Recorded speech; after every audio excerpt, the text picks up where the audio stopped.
Guys, আসসালামু আলাইকুম। কেমন আছে সবাই? আশা করি সবাই ভালো আছে। তো আজকে আমি বানাবো নারিকেলের লাড়ু। তো দেখো নারিকেলটা দেখতে কত সুন্দর। আরও বানাবো পেঁপের লাড়ু।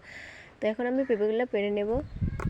দেখো পেঁপেগুলো দেখতে মাশাআল্লাহ অনেক সুন্দর। আমি জানি না কেন আমার ভিডিওতে তোমরা লাইক কমেন্ট শেয়ার সাবস্ক্রাইব কেন করো না। তো তোমরা প্লিজ আমার ভিডিওতে লাইক কমেন্ট শেয়ার সাবস্ক্রাইব করে দিও। তো তোমরা শুধু ভিডিওটা শেষ পর্যন্ত দেখতে থাকো। আর যদি ভিডিওটা ভালো লেগে থাকে তাহলে লাইক কমেন্ট শেয়ার সাবস্ক্রাইব করে আমার পাশে থেকো। তো চলো নারিকেল আরও পেঁপের লাড়ু বানানো যাক।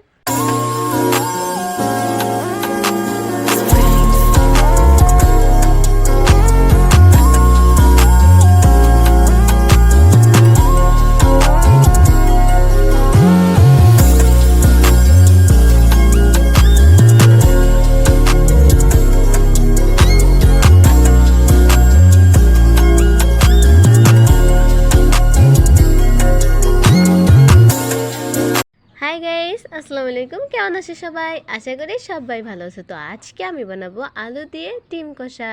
তো তোমরা শুধু ভিডিওটা শেষ পর্যন্ত দেখতে থাকো। আর যদি ভিডিওটা ভালো লেগে থাকে তাহলে লাইক কমেন্ট শেয়ার সাবস্ক্রাইব করে আমার পাশে থেকো।